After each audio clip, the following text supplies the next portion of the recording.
سورۃ الاعراف۔ بسم اللہ الرحمن الرحیم۔ الف لام میم صاد کتاب انزل الیک فلا یکن فی صدرک حرج منہ لتنذر به وذکری للمؤمنین۔ یہ ایک کتاب ہے جو آپ کی طرف نازل کی گئی ہے، یعنی قرآن پاک، سو آپ کے سینے میں اس سے کوئی تنگی نہ ہو، یعنی اس کے احکامات سن کر دل میں تنگی نہیں آنی چاہیے۔ کیا سوچنا چاہیے؟ رب نے اتارا ہے نا، وہ جانتا ہے میری کیپیسٹی کتنی ہے، اور رب ہی مجھے توفیق دے گا کہ میں اس حکم پر عمل کروں، اور میں رب سے ہی مانگتی ہوں کہ وہ مجھے اس پر عمل کرنے کی توفیق عطا کر دے۔ سو آپ کے سینے میں اس سے کوئی تنگی نہ ہو۔ کس لیے اتاری گئی؟ تاکہ آپ اس کے ذریعے خبردار کریں اور ایمان لانے والوں کے لیے ایک یاد دہانی ہو۔ جو نہیں مانے ان کو ڈرائیں، اور جو مان گئے ہیں ان کو یاد دہانی کرائیں۔ تو اس سے پتہ چلتا ہے کہ کتاب کا مقصد علم دینا بھی ہے، لیکن کتاب کا مقصد یاد دہانی کرانا ہے۔ لہٰذا قرآن کو جتنی مرتبہ چاہیں پڑھ لیں، بار بار پڑھنے کی ضرورت ہوتی ہے، کیونکہ ہم پڑھ کر پھر بھول جاتے ہیں۔ اتبعوا ما انزل الیکم من ربکم، تم اس کی پیروی کرو جو تمہاری طرف تمہارے رب کی طرف سے نازل کیا گیا ہے، اور اس کے سوا دوسرے من گھڑت سرپرستوں کی پیروی نہ کرو۔ کتنی کم تم نصیحت پکڑتے ہو، یعنی صرف اللہ کی طرف سے نازل شدہ احکامات کی پیروی کا حکم دیا جا رہا ہے، اور اللہ اور رسول کے حکم کے آگے کسی اور کی بات نہیں مانی جائے گی۔ وحی الہی سے آنے والی بات کو ہر بندے کے قول پر مقدم کیا جائے گا، آگے رکھا جائے گا، یہ اللہ کا فرمان ہے۔ بعض اوقات یہ ہوتا ہے نا کہ کسی عالم کو اللہ کا حکم یاد نہیں ہوتا، یا بھول چکا ہوتا، یا اس کی نظر سے گزرا نہیں ہوتا، اور وہ اپنے گزشتہ علم پر مبنی اخلاص کے ساتھ فتویٰ دے دیتا ہے، لیکن بعد میں کوئی اور عالم آتا ہے اور وہ بتاتا ہے کہ وہ فتویٰ درست نہیں، کیونکہ یہ آیت اس کے خلاف جا رہی ہے۔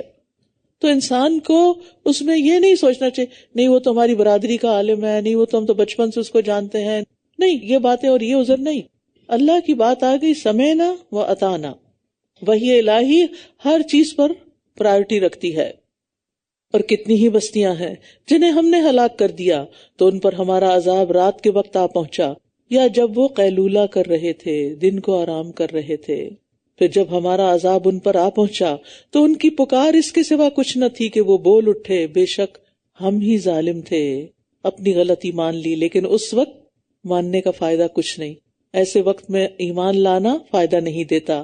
پھر ہم ان لوگوں سے ضرور پوچھیں گے جن کی طرف رسول بھیجے گئے، اور ہم رسولوں سے بھی ضرور پوچھیں گے، پھر ضرور ہم ان پر علم کے ساتھ سارے حالات بیان کر دیں گے، اور ہم کہیں غائب تو نہ تھے، ہم سب دیکھ رہے تھے کہ لوگ کیا کر رہے ہیں، رسولوں کو کیا جواب دے رہے ہیں۔ والوزن یومئذ الحق فمن ثقلت موازینہ فاولئک هم المفلحون۔ اور اس دن اعمال کا وزن برحق ہے تو جن کے پلڑے بھاری ہوں گے بس وہی لوگ فلاح پانے والے ہیں۔ قیامت کے دن تمام اعمال کا وزن ہوگا۔ کیسے؟ بعض کہتے ہیں کہ جن چیزوں پر لکھے جائیں گے اعمال ان کو تولا جائے گا، بعض کہتے ہیں اعمال کو جسم دے دیا جائے گا، بعض کہتے ہیں عمل والے کو تولا جائے گا۔ تو تینوں صورتیں ممکن ہو سکتی ہیں، ہر ایک کی تائید میں کوئی نہ کوئی دلیل موجود ہے، لیکن یہ یاد رکھیے کہ رائی کے دانے برابر بھی عمل ہوگا تو تولا جائے گا۔ رات میں ایک برتن کھنگالنے لگی تو اس کے ساتھ تھوڑی سی پھوڑ لگی ہوئی تھی۔ پہلے میں سوچا اسے پانی میں بہا دوں، پھر میں نے سوچا نہیں، آج ہی تو پڑھا ہے کہ ذرے کے برابر بھی نیکی ہو تو اللہ تعالیٰ اس پر بھی اجر عظیم عطا کرے گا۔ تو ہم بعض اوقات چیزوں کو ایسے ہی پھینک دیتے ہیں، ایسے ہی اچھا پھر کر لیں گے، نیکی کا موقع آتا ہے اس کو چھوڑ دیتے ہیں۔ تو انسان کو چھوٹی نیکی کو بھی حقیر نہیں سمجھنا چاہیے۔ وَمَنْ خَفَّتْ مَوَازِينُهُ فَأُولَئِكَ الَّذِينَ خَسِرُوا أَنفُسَهُمْ بِمَا كَانُوا بِآيَاتِنَا يَظْلِمُونَ۔ اور جن کے پلڑے ہلکے ہوں گے تو یہی وہ لوگ ہیں جنہوں نے اپنے آپ کو خسارے میں ڈالا کیونکہ وہ ہماری آیات کے ساتھ ظلم کرتے تھے۔ آیات کے ساتھ ظلم کیا ہے؟ ظلم کس کو کہتے ہیں؟ کسی چیز کو اس کا حق نہ دینا۔ مراد اس سے یہ کہ آیات پر عمل نہیں کرتے تھے، اور بے شک ہم نے تمہیں زمین میں ٹھکانہ دیا اور ہم نے ہی اس میں تمہارے لیے روزی کے سامان بنائے، کتنا کم تم شکر ادا کرتے ہو۔ اللہ تعالیٰ کا شکوہ ہے ہم سب سے کہ جو کچھ ہم نعمتیں استعمال کر رہے ہیں اس کے مقابلے میں شکر تو بہت ہی کم ہے۔ اور بلا شبہ ہم نے تمہیں پیدا کیا، پھر ہم نے ہی تمہاری صورتیں بنائی، پھر ہم نے فرشتوں سے کہا کہ آدم کو سجدہ کرو، تو ان سب نے سجدہ کیا سوائے ابلیس کے، وہ سجدہ کرنے والوں میں سے نہ ہوا۔ فرمایا کس چیز نے تجھے سجدہ کرنے سے روکا جبکہ میں نے تجھے حکم دیا تھا؟ اس سے کیا پتا چلا کہ ابلیس کو بھی اللہ نے سجدے کا حکم دیا تھا، صرف فرشتوں کو حکم نہیں دیا تھا، اس کو بھی دیا تھا جبکہ وہ تھا جنوں میں سے۔ وہ بولا میں اس سے بہتر ہوں۔ اکڑ، غرور، تکبر، تو نے مجھے آگ سے پیدا کیا ہے اور اسے مٹی سے بنایا ہے۔ یعنی اللہ کے واضح حکم کی موجودگی میں عقلی قیاس سے کام لیا، اس نے لاجک سے کام لیا کہ میں اپنے سے کم درجے والے کو سجدہ کیسے کر سکتا ہوں۔ یہ نہیں سوچا کہ مجھ سے بڑے درجے والے نے، اللہ رب العالمین نے مجھے حکم دیا، مجھے اس کو ماننا چاہیے۔ اہل علم فرماتے ہیں کہ پہلا شخص جس نے واضح حکم کی موجودگی میں قیاس کیا وہ ابلیس تھا، یعنی اللہ کا حکم چھوڑ کے اپنی عقلی لاجک اور دلیل پہ چل پڑا۔ تو شیطان انسان کے اندر اسی طرح متعدد غلط فہمیاں ڈالتا ہے اور اس کو سجھاتا رہتا ہے، اور انسان پھر صرف عقلی دلیلوں کا سہارا لے کے مختلف چیزوں کی، اللہ تعالیٰ کے احکام کی تعویل کرتا رہتا ہے تاکہ عمل نہ کرنا پڑے۔ اور یہاں اس نے بہت سی غلطیاں کی۔ ایک تو یہ کہ اپنے آپ کو افضل سمجھا، کسی کو بھی یہ حق نہیں کہ وہ اپنے آپ کو دوسروں سے بہتر سمجھے۔ تو بات برتر اور کمتر کی نہیں، بات اللہ کے حکم کی ہے۔ اللہ تعالیٰ یہاں یہ نہیں کہہ رہا تھا کہ جو کمتر ہے وہ برتر کو سجدہ کرے، تو تمہارے لیے کوئی چھوٹ ہو سکتی تھی کہ تم نے یہ سمجھ لی بات کہ میں برتر ہوں اس لیے، ورنہ اصل بات تو اللہ کا حکم ہے۔ اور اس کی بات ویسے بھی غلط تھی کیونکہ اللہ تعالیٰ نے آدم علیہ السلام کو اپنے ہاتھ سے بنایا تھا اور ان کو عزت اور تکریم بخشی تھی۔ اللہ تعالیٰ فرماتے ہیں ما منعک ان تسجد لما خلقت بیدی، تجھے کس چیز نے روکا کہ تو اس کو سجدہ نہ کرے جس کو میں نے اپنے دونوں ہاتھوں سے بنایا؟ تو عزت اور بڑائی اور برتری تو شیطان کے مقابلے میں آدم کو ملی تھی۔ اور تیسری بات بھی اس کی غلط تھی، وہ کہتا ہے آگ مٹی سے بہتر ہے۔ وہ کیسے؟ آگ میں تو تیزی ہوتی ہے، آگ تو جلا دیتی ہے، آگ تو بھڑکتی ہے، جبکہ مٹی میں تواضع ہوتی ہے، مٹی سے سارا رزق نکلتا ہے، پروڈیوس کرتی ہے، اس میں بڑھانے کی خوبی ہے۔ آگ ختم کرتی ہے جبکہ مٹی چیزوں کو گرو کرتی ہے، بڑھاتی ہے، زیادہ کرتی ہے۔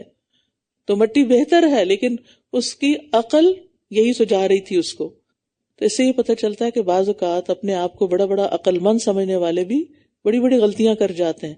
تو ہمیں دین پر عمل کرتے ہوئے عقل کو سامنے نہیں رکھنا، اللہ کے حکم کو سامنے رکھنا ہے۔ اور قرآن و سنت کے مقابلے میں قیاس آرائیاں کوئی فائدہ نہ دیں گی۔ فرمایا تو یہاں سے اتر جا، بس تجھے کوئی حق نہیں کہ تو اس میں تکبر کرے، لہٰذا نکل جا، بے شک تو ذلیل ہونے والوں میں سے ہے۔ اس نے کہا مجھے اس دن تک مہلت دے دے جب لوگ قبروں سے اٹھائے جائیں گے۔ فرمایا بے شک تو مہلت دیے جانے والوں میں سے ہے۔ اللہ نے اگر شیطان کی بات سن لی تو اللہ تعالیٰ کسی گناہگار کی بھی سن سکتا ہے۔ کبھی یہ نہ کرے میں تو گناہگار ہوں، میں کیسے کس منہ سے دعا مانگوں؟ نہیں، چاہے آپ کے گناہ زمین سے آسمان تک ہیں، آپ یہ سمجھتے ہیں اگر، تب بھی دعا مانگیں، تب بھی اللہ ہی سے مدد مانگیں، اور اللہ سننے والا ہے۔ یعنی اپنی کوتاہیوں کی وجہ سے اللہ سے دعا مانگنے سے رکنا نہیں چاہیے۔ اس نے کہا، ابلیس نے، چونکہ تو نے مجھے گمراہ کیا ہے تو میں بھی ضرور ہی ان کو گمراہ کرنے کے لیے تیرے سیدھے رستے پر بیٹھوں گا۔ اب یہاں پھر آپ دیکھیں کس قدر بے ادبی کی بات ہے۔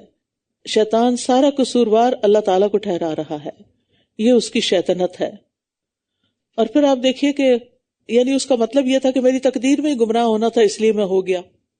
تو اب بہت سارے لوگ اپنے گناہوں اور غلطیوں کا ذمہ اپنی تقدیر پہ ڈال دیتے ہیں، اور پھر تھوڑی دیر بعد کیا کہتا ہے، میں ضرور ان کو گمراہ کرنے کے لیے تیرے سیدھے راستے پہ بیٹھوں گا۔ اب تمہاری تقدیر کدھر گئی؟ ابھی تو تم کہہ رہے تھے کہ اللہ نے مجھے گمراہ کر دیا، اور اب تم لوگوں کو اللہ ہی کے راستے سے ہٹا رہے ہو۔ پھر میں ضرور ان کے سامنے سے اور ان کے پیچھے سے اور ان کے دائیں سے اور ان کے بائیں سے ان پر آؤں گا، اور تو ان کی اکثریت کو شکر گزار نہ پائے گا۔ جب دل میں گلہ آنے لگے، شکر سے دور ہوں، فوراً شکر ادا کرنا شروع کر دیں، نعمتوں کو یاد کریں، کیونکہ شیطان کا وار ہوتا ہے ناشکری پر انسٹیگیٹ کرنا۔ اور پھر آپ دیکھیے شیطان نے اوپر کی طرف سے آنے کی بات نہیں کی، کیونکہ انسان جب اللہ سے دعا کرتا ہے اوپر والے کے ساتھ کنیکٹڈ ہو جاتا ہے. اور نیچے سے آنے کی بھی بات نہیں کی, چاروں طرف کی نیچے سے بھی آنے کی نہیں کی. تو سجدہ کرتا ہے جب انسان تو اللہ کے قریب ہو جاتا ہے, دعا سے بھی اللہ کے قریب ہوتا ہے, سجدے سے بھی قریب ہوتا ہے. یہ دو چیزیں اگر زندگی میں ساتھ ہے نا, مضبوط پکڑا ہوا ہے, تو انشاءاللہ شیطان قابو نہیں پا سکے گا. اور جب چاروں طرف کی بات اس نے کی تو اس کے لیے بڑی خوبصورت دعا ہمیں سکھا دی گئی. عبداللہ بن عمر فرماتے ہیں کہ رسول اللہ صلی اللہ علیہ وسلم ہمیشہ صبح و شام یہ کلمات پڑھتے تھے, کبھی ان میں ناغہ نہیں کرتے تھے. آپ نے بھی آج کے بعد نہیں کرنا. یہ ایاک نستعین میں دعا لکھی ہوئی ہے صبح شام کے اذکار میں. وہ دعا ہے اللہم انی اسألک العافیۃ فی الدنیا والآخرہ, اللہم انی اسألک العفو والعافیۃ فی دینی و دنیای و اہلی و مالی, اللہم استر عوراتی و آمن روعاتی, اللہم احفظنی من بین یدی ومن خلفی وعن یمینی وعن شمالی ومن فوقی واعوذ بعظمتک ان اغتال من تحتی. چاروں طرف سے شیطان کے پھندے سے بچنے کے لیے حفاظت کی دعا مانگا کریں صبح و شام کہ اللہ مجھے اس سے بچا کے رکھ. فرمایا یہاں سے نکل جا, مذمت کیا ہوا, رحمت سے دور کیا ہوا, جو کوئی ان میں سے تیری پیروی کرے گا تو میں ضرور تم سب سے جہنم کو بھر دوں گا. استغفر اللہ. اور اے آدم, تم اور تمہاری بیوی جنت میں رہو, پھر تم دونوں جہاں سے چاہو کھاؤ اور اس درخت کے قریب نہ جانا, ورنہ تم دونوں ظالموں میں شمار ہوگے. پھر شیطان نے ان دونوں کے دل میں وسوسہ ڈالا تاکہ ان کے لیے ان کی شرمگاہیں ظاہر کر دے جو ان سے چھپائی گئی تھیں, اور کہنے لگا تمہارے رب نے تمہیں اس درخت سے اس لیے روکا کہ کہیں تم دونوں فرشتے نہ بن جاؤ یا ہمیشہ رہنے والوں میں سے نہ ہو جاؤ. کیسا دھوکہ دیا. جن باتوں کی کوئی حقیقت نہیں تھی وہ ان کو سجھائیں, وہ ان کے دل میں ڈالیں. اس لیے بھی پتہ چلتا ہے کہ آدم علیہ السلام فرشتوں کو اپنے سے بہتر سمجھتے تھے, تو اس لیے فرشتہ بننے کی خواہش ان کے اندر ڈال دی. اور یہ تو ہر انسان کے اندر ہوتا نا کہ میں جیوں 1000 برس اور ہر برس کے ہوں دن 1000. یعنی انسان چاہتا ہے کہ کبھی نہ مرے, لیکن اللہ سے ملاقات بھی تو مرے بغیر نہیں ہوگی نا, تو اس لیے موت کو برا نہیں سمجھنا چاہیے. وَقَاسَمَهُمَا إِنِّي لَكُمَا لَمِنَ النَّاصِحِينَ, اور اس نے ان دونوں سے قسمیں کھائیں, جھوٹی قسمیں, کہ بے شک میں تمہارے خیر خواہوں میں سے ہوں, میں خیر خواہ ہوں تمہارا. تو بعض اوقات دشمن بھی خیر خواہ کے روپ میں آتے ہیں. یہ کھلا دشمن تھا لیکن اس نے دھوکہ دیا, بس اس نے ان دونوں کو دھوکے سے مائل کر لیا. فَدَلَّاهُمَا بِغُرُورٍ, دلہ کہتے ہیں ڈول کو کنویں میں ڈالنا. تو اب یہ جو اس نے آدم علیہ السلام کو گرا دیا, گویا نیچے پھینک دیا, اور ہوا بھی یہی نا, پھر آسمان سے نیچے آ گئے. پھر جب ان دونوں نے اس درخت کو چکھ لیا تو ان کی شرمگاہیں ان پر ظاہر ہو گئیں, اور وہ اپنے اوپر جنت کے پتے چپکانے لگے. اور ان کے رب نے ان کو پکارا, کیا میں نے تمہیں اس درخت سے روکا نہ تھا اور تمہیں کہا نہ تھا کہ شیطان تمہارا کھلا دشمن ہے. یہاں تو اکلا منہا آتا ہے نا, سورۃ طٰہٰ میں ذائقہ آتا ہے, چکھا ہی تھا, ابھی چکھا ہی تھا کہ اللہ تعالیٰ ناراض ہو گئے, جنت کی کرامت چھن گئی, وہ بے لباس ہو گئے. لیکن فوراً اپنے آپ کو ڈھانکنے لگے. اس سے پتہ چلتا ہے کہ انسان فطرتاً باحیا ہے. بچوں کو بھی اب آپ نیپی چینج کرنے لگے تو رونے لگتے ہیں, اور بعض اوقات جب ذرا سمجھدار ہوتے ہیں تو کھینچنے لگتے ہیں واپس. شیطان کو بے لباسی پسند ہے, ننگا ہونا جانوروں کی فطرت میں ہے, لہٰذا ان انسانوں کے اندر فطرت مسخ ہو چکی ہوتی ہے جو ننگا رہنے کو پسند کرتے ہیں. قالا ربنا ظلمنا انفسنا وان لم تغفر لنا وترحمنا لنکونن من الخاسرین. دونوں پکار اٹھے, اے ہمارے رب, ہم نے اپنی جانوں پر ظلم کیا, اور اگر تو نے ہمیں نہ بخشا اور ہم پر رحم نہ کیا تو ہم ضرور خسارہ پانے والوں میں سے ہو جائیں گے. ان کو بڑی جلدی بات سمجھ آ گئی. اب شیطان کے مقابلے میں اپنا قصور مان لیا. یہ ہوتا ہے انسان. اور شیطانی رویہ کیا ہوتا ہے؟ لاجک پیش کرتے رہنا, دلیلیں اور تعویلیں دینا اپنے حق میں, اور حق بات کو قبول نہ کرنا. قال اهبطوا بعضكم لبعض عدو, فرمایا تم سب اتر جاؤ, سب چلو زمین میں, تم ایک دوسرے کے دشمن ہو, اور تمہارے لیے ایک وقت تک زمین میں جائے قرار اور فائدہ اٹھانا ہے. فرمایا اسی میں تم جیو گے اور اسی میں تم مرو گے اور اسی سے تم نکالے جاؤ گے, چاند پہ کوئی نہیں جانا. اے بنی آدم, ہم نے تم پر لباس اتارا ہے جو تمہاری شرمگاہیں چھپاتا ہے اور زینت کا ذریعہ بھی ہے, اور تقویٰ کا لباس وہ سب سے بہتر ہے. یہ اللہ کی نشانیوں میں سے ہے تاکہ وہ نصیحت حاصل کریں. آسمان سے لباس آیا, جی ہاں، آسمان سے پانی اترتا ہے جس سے روئی اگتی ہے، ریشم بنتا ہے، اور جانور وہ کھاتے پیتے ہیں سبزیاں، اور ان کے جسموں پر آپ کے لیے اون بنتی ہے. تو یہ سب کچھ اللہ کے اذن سے ہوتا ہے. آسمان اور زمین دونوں مل کر انسان کے لیے رزق تیار کرتے ہیں. اور پھر یہاں خاص بات کی گئی وَلِبَاسُ التَّقْوَى ذَلِكَ خَيْرٌ. تقوی کا لباس ظاہری لباس سے بہتر ہے، اور یہ لباس ہمیشہ دل کے اندر رہنا چاہیے، کیونکہ تقوی کا مقام دل ہے نا. دل اور روح کا حسن جو ہے، زینت جو ہے، وہ تقوی ہے. یہ جو ظاہری لباس ہوتا ہے نا، جو ہم پہنے ہوئے ہوتے ہیں، یہ صرف ایک ظاہری ہمارے سطر کو ڈھانکتا ہے، اور ایک محدود وقت تک کے لیے. مرنے کے بعد کفن ہوگا اور کفن بھی گل سڑ جائے گا، ختم یہ لباس. قیامت کے دن بغیر لباس اٹھائے جائیں گے، پھر جنت کا لباس ملے گا. تو بات یہ ہے کہ یہ انسان کی ظاہری خوبصورتی کا باعث ہے، عیب چھپاتا ہے انسان کے. ہن لباس لکم وانتم لباس لہن. لیکن جب دل میں تقویٰ آ جاتا ہے نا، تو وہ تقویٰ دنیا میں بھی ساتھ ہے، قبر میں بھی ساتھ ہے. اس سے جو دل خوبصورت ہوگا، مطمئن ہوگا، قلب مطمئن، وہ وہاں بھی ساتھ ہوگا، اور قیامت کے دن بھی تقویٰ ساتھ ہوگا، اور انسان کو عزت اور کرامت بخشنے کا ذریعہ ہوگا. اور پھر جنت بھی کس کے لیے ہے؟ ان للمتقین مفازا حدائق وعنابا. کتنی نعمتیں ہیں، اور یہ کس کے لیے ہیں؟ للمتقین. اور پھر آپ دیکھیے جب دل میں تقویٰ ہوتا ہے نا، تو انسان بدگمانی کو دل میں نہیں آنے دے. آ بھی جائے تو باہر نکالتا ہے. انسان کو کسی کی بات سخت بری لگ جائے اور انتقام پہ تل جائے، تقویٰ اس کو کھینچ لیتا ہے، نہیں یہ نہیں کرنا، واپس صبر سکھاتا ہے. تو تقویٰ کی ہے. اور الحمدللہ رمضان آ رہا ہے، روزے آ رہے ہیں، جس سے مقصود کیا ہے، مطلوب کیا ہے؟ تقویٰ حاصل کرنا، بچ بچ کے چلنا. اے بنی آدم، شیطان تمہیں ہرگز فتنے میں نہ ڈالے، جیسا کہ اس نے تمہارے والدین کو جنت سے نکلوا دیا تھا. اس نے ان دونوں سے ان کا لباس اتروا دیا تھا تاکہ وہ انہیں ان کی شرمگاہیں دکھائے. بے شک وہ اور اس کا قبیلہ تمہیں وہاں سے دیکھتا ہے جہاں سے تم انہیں نہیں دیکھتے. ان شیطانوں کو ہم نے ان لوگوں کا دوست بنایا ہے جو ایمان نہیں لاتے. تو شیطان جو ہے یہ بنی آدم کو جنت سے نکلوانے کا باعث بھی ہے، اور جنت کی طرف جانے سے روکتا بھی ہے، جانے نہیں دیتا. وہ کیا چاہتا ہے کہ سب لوگ میرے ساتھ جہنم میں جلیں.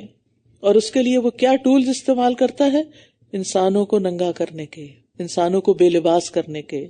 تو بعض اوقات ہم نے لباس پہنا ہوتا ہے مگر اتنا سکن ٹائٹ ہوتا ہے کہ ایک ایک عضو نظر آ رہا ہوتا ہے. یہ بھی شیطانی عمل ہے، اس سے بھی بچنا چاہیے. اور جب وہ کوئی بے حیائی کا کام کرتے ہیں تو کہتے ہیں ہم نے اپنے آباء و اجداد کو اس پر پایا، ہمارے بڑے بھی یہی پہنتے تھے، یہی کرتے تھے، اور اللہ نے ہمیں اس کا حکم دیا ہے.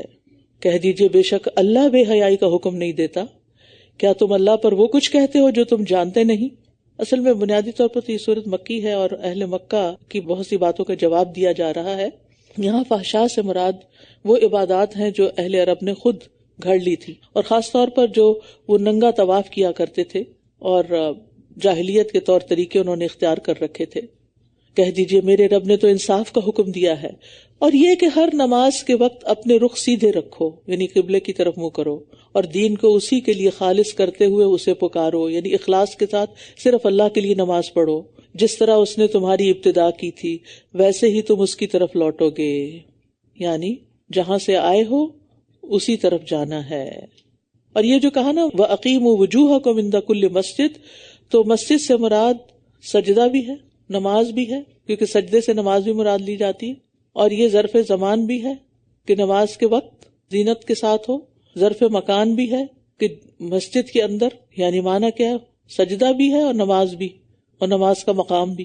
ایک گروہ کو اس نے ہدایت دی اور ایک گروہ پر گمراہی چسپاں ہو گئی. بے شک انہوں نے اللہ کو چھوڑ کر شیطانوں کو سرپرست بنا لیا اور یہ سمجھتے ہیں کہ یہ ہدایت یافتہ ہے.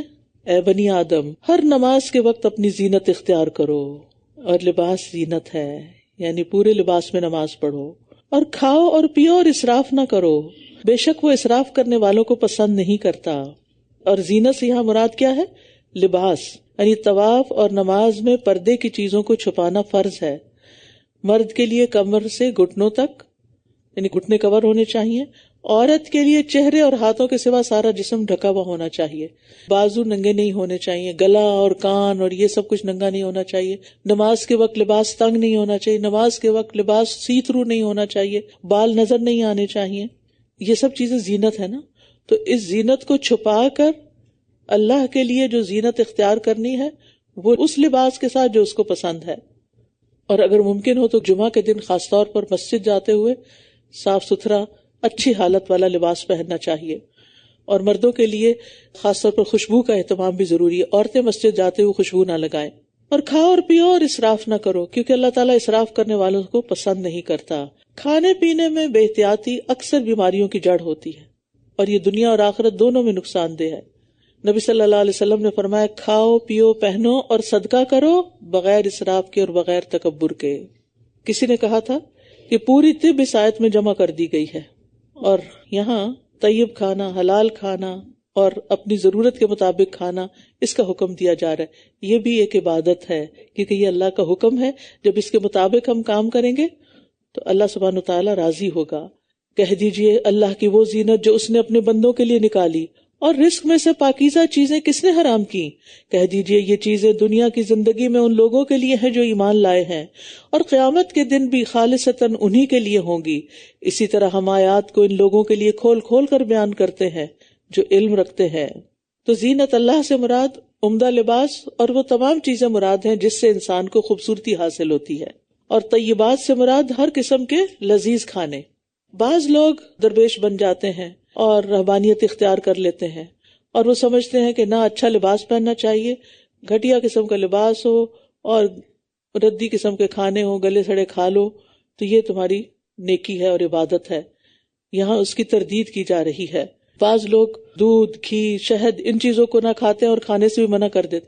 اللہ کے قریب ہونا چاہتے ہو تو یہ چیزیں نہ کھایا کرو، اس قسم کی پابندیاں لگاتے ہیں. ہاں ٹھیک ہے، اگر کسی بیماری کی وجہ سے، الرجی کی وجہ سے ڈاکٹر نے منع کیا ہے تو اس میں تو کوئی حرج نہیں، لیکن دنیا کی نعمتوں میں اللہ کی نافرمانی نہ کرو.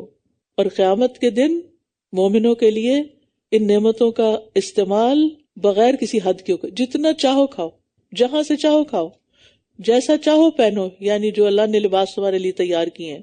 دنیا میں تو انسان جو چیز بھی لیتا ہے بعض اوقات تو اس کے اندر کئی مسائل کھڑے ہو جاتے ہیں. کہہ دیجئے میرے رب نے حرام کیا بے حیائی کے کاموں کو جو ان میں سے ظاہر ہوں اور جو پوشیدہ ہوں، اور گناہ اور ناحق زیادتی کو، اور یہ کہ تم اللہ کے ساتھ کسی کو شریک ٹھہراؤ جس کی اس نے کوئی دلیل نہیں اتاری، اور یہ کہ تم اللہ کے بارے میں وہ باتیں کہو جو تم جانتے نہیں. تو اس سے کیا پتہ چلتا ہے کہ اللہ نے بے حیائی کو حرام کیا، ظاہر میں، چھپ کر بھی، گناہ کو، ناحق زیادتی کو، شرک کو، اور اللہ کے بارے میں ایسی باتیں کہنے کو جو اللہ نے فرمائی ہی نہیں، یا اللہ کے بارے میں وہ بات کہنا جس کی کوئی حقیقت اور دلیل نہیں. اور ہر امت کے لیے ایک مقرر وقت ہے، پھر جب ان کا مقرر وقت آ جاتا ہے تو نہ وہ ایک گھڑی پیچھے ہو سکتے ہیں اور نہ وہ آگے بڑھ سکتے ہیں. اے بنی آدم، اے آدم کی اولاد، اگر تمہارے پاس تم ہی میں سے رسول آئیں جو تم کو میری آیات پڑھ کر سنائیں، تو جس نے تقوی اختیار کیا اور اصلاح کر لی تو ان پر نہ کوئی خوف ہوگا اور نہ وہ غمگین ہوں گے. اور جن لوگوں نے ہماری آیات کو جھٹلایا اور ان سے تکبر کیا، یہی لوگ آگ کے ساتھی ہیں، یہ اس میں ہمیشہ رہنے والے ہیں. تو اس سے بڑا ظالم کون ہوگا جو اللہ کے بارے میں جھوٹ گھڑ لے یا اس کی آیات کو جھٹلا دے. یہی لوگ ہیں جن نے لکھے ہوئے یعنی مقدر میں سے ان کا حصہ پہنچ کر رہے گا، یہاں تک کہ جب ان کے پاس ہمارے بھیجے ہوئے فرشتے آئیں گے جو انہیں فوت کریں گے، وہ کہیں گے کہاں ہے وہ جنہیں تم اللہ کو چھوڑ کر پکارا کرتے تھے؟ وہ کہیں گے وہ سب ہم سے گم ہو گئے ہیں، اور وہ خود اپنے خلاف گواہی دیں گے کہ بے شک وہ کافر تھے. وہ فرمائے گا تم بھی جن و انس کی ان جماعتوں کے ساتھ جو تم سے پہلے گزر چکی آگ میں داخل ہو جاؤ. جب بھی کوئی جماعت اس میں داخل ہوگی تو اپنے جیسی دوسری جماعت پر لعنت کرے گی، یہاں تک کہ جب وہ سب اس میں جمع ہو جائیں گی تو ان کی پچھلی جماعت اپنے سے پہلی جماعت کے بارے میں کہے گی، اے ہمارے رب، یہ لوگ ہیں جنہوں نے ہمیں گمراہ کیا، بس انہیں آگ کا دگنا عذاب دے. وہ فرمائے گا ہر ایک کے لیے دگنا ہے لیکن تم جانتے نہیں. تو اس سے پتہ چلتا ہے کہ سب کفار جہنم میں اکٹھے نہیں جائیں گے، پہلے ایک جماعت جائے گی، پھر دوسری اس کے اوپر. مثلا جو مشرکین ہوں گے، مشرک انہی کے ساتھ جا کے ملیں گے کیونکہ وہ ان کو بلیم کریں گے انہوں نے ہمیں شرک سکھایا تھا. اسی طرح باقی بھی گمراہ کن فرقے ہر ایک وہاں پر اکٹھا ہو جائے گا. المرء مع من احب. اور ان کی پہلی جماعت ان کی پچھلی سے کہے گی تمہیں ہم پر کوئی فضیلت نہیں، بس چکھو مزہ عذاب کا، اس کمائی کے بدلے جو تم کرتے رہے ہو. بے شک جن لوگوں نے ہماری آیات کو جھٹلا دیا اور ان سے تکبر کیا، نہ تو ان کے لیے آسمان کے دروازے کھولے جائیں گے اور نہ ہی وہ جنت میں داخل ہو سکیں گے. یہاں تک کہ اونٹ سوئی کے ناکے میں داخل ہو جائے، اور ہم مجرموں کو ایسا ہی بدلہ دیا کرتے ہیں۔ تو اس سے پتہ چلتا ہے کہ آسمان کے دروازے بھی ہیں، اور دروازے نہ کھلنے کا مطلب کیا ہے کہ ان کے اعمال اور دعائیں اوپر جانے کے لیے دروازے نہیں کھلتے، اور مرنے کے بعد جب فرشتے ان کی روحیں اوپر لے کے جاتے ہیں تو وہ بھی نہیں ان کے لیے کھلتے، جبکہ مومن کی روح کے لیے دروازے کھل جاتے ہیں اور اس کو ویلکم کیا جاتا ہے، فرشتے مرحبا کہہ کر اس کا استقبال کرتے ہیں، حتیٰ کہ روح 7ویں آسمان پہ چلی جاتی ہے۔ لیکن جب کافر کی روح آسمان تک پہنچتی ہے تو اس کے لیے دروازہ نہیں کھولا جاتا۔ لہم من جہنم مہاد ومن فوقہم غواش، ان کے لیے جہنم ہی کا بچھونا ہوگا اور ان کے اوپر اسی کا اوڑھنا ہوگا، اور ہم ظالموں کو ایسا ہی بدلہ دیا کرتے ہیں۔